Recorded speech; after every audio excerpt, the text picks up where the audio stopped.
बहन थी, उससे छोटा भाई था। तो 2 भाई 1 बहन थे, 5 लोग इस घर में रहा करते थे।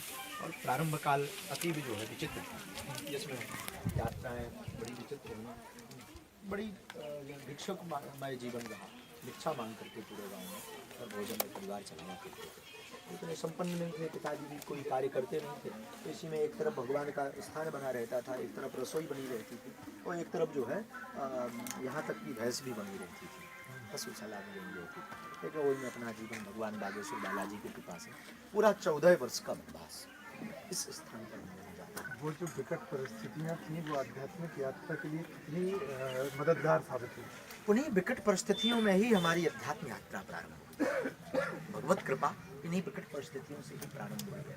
और हमारी दृष्टि तो ये कहती है कि जो कहावत आदिकाल से चली आ रही है कि भगवान जो भी करते हैं अच्छे करते हैं, अच्छा करते हैं, अच्छे के लिए करते हैं, तो ये बागेश्वर बालाजी की ही महिमा है कि इन स्थितियों में नहीं रहे होते तो उनसे लगन नहीं लगती। इन परिस्थितियों में रहे, यहाँ चलते रहे, यहाँ पर खेले हैं, यहाँ पर जो संकीर्णता है, उस संकीर्णता में व्यापकता की जो ललक थी, उस व्यापकता को पाने के लिए बागेश्वर बालाजी के चरणों में सिमरन, बागेश्वर बालाजी के चरणों का ध्यान, और जो है मन में भाव था कि इसके ऊपर एक छत डल जाए, ये भाव रहा।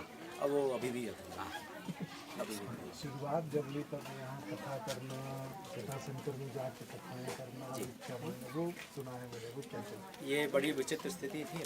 पिताजी कुछ कार्य करते, भोजन की व्यवस्था के लिए, जीविका चलाने के लिए हम बड़े थे, बहन और भाई, तो हमारे बड़ापन था। वो बड़े होने के कारण पूरी जिम्मेदारियाँ खुद के ऊपर भी। माताजी हमारी सहज भाव की, पिताजी को कोई लेना देना नहीं रहता था।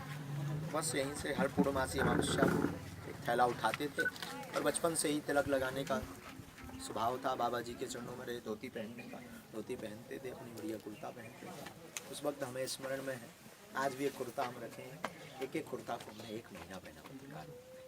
रोज़ रात को हम उसको साफ करके, यहाँ पर एक चीप डली रहती थी, यहाँ एक चीप बनी रहती थी, वो चीप में जो है कुर्ता को साफ कर लिया, एक यहाँ से वहाँ तक तार था, उस तार पर सूखने के लिए डाल देते थे। तो वहाँ से सारा सूख को उस सुबह से उसी को पहन करके अध्ययन करने जाते थे, और उसी को पहन करके अमावस्या पूर्णमासी गाँव में घर घर जा करके भिक्षा मांगते। वो जीवन जो सिखा करके गया वो कदापि न भूल सकता, न भुला पाऊंगा।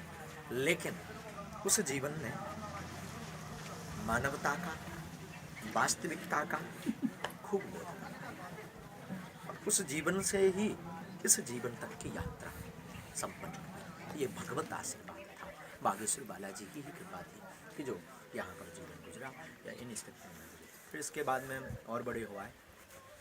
9 वर्ष की अवस्था से ही, हम 8 वर्ष की अवस्था से ही रामायण पाठ, सत्यनारायण की कथा इत्यादि करने लगे, और सत्यनारायण की कथा गांव वाले लेवा जाते थे।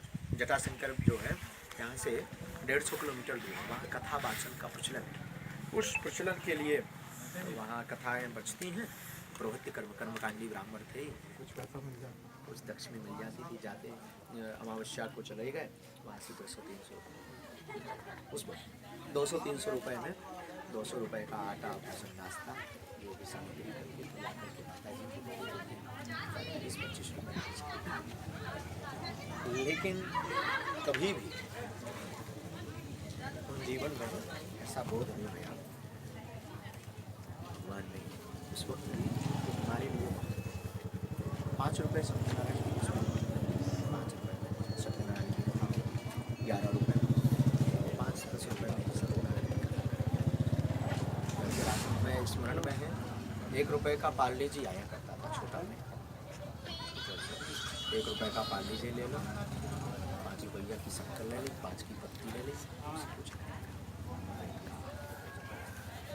लेकिन यहाँ का स्मरण हमारी जीवन में यही ना यहाँ का स्मरण भूल सकते, ना वो यहाँ का बने। यहाँ खूब खेले बड़े, खूब बड़े भय, यहाँ खेले, स्मरण करके यहाँ बैठना, हमारा स्मृति में ध्यान लगाना, सायंकाल रोज कीर्तन करना। यहाँ जो है एक लकड़ी का बाड़ा, लकड़ी के बाड़े में बैठ थे और रोज कीर्तन करना, हरि स्मरण, भगवत स्मरण। पूज्य दादाजी को,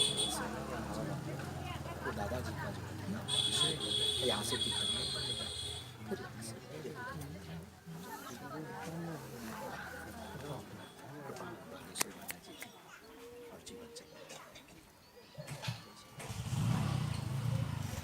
राम की जय। सुखद अनुभव सुनने का अवसर मिल रहा है इसके माध्यम से, हमको भी सबको भी मिल रहा है कैमरे के माध्यम से और लाखों भी। चलिए धाम पे ही चलते हैं, कुछ और विषय है तो कैमरे में भी सीमित क्षमताएँ हैं, बैटरी जाने लगी है तो इसको परसों हाँ परसों किया स्कूल किया था यहाँ तक हो गया।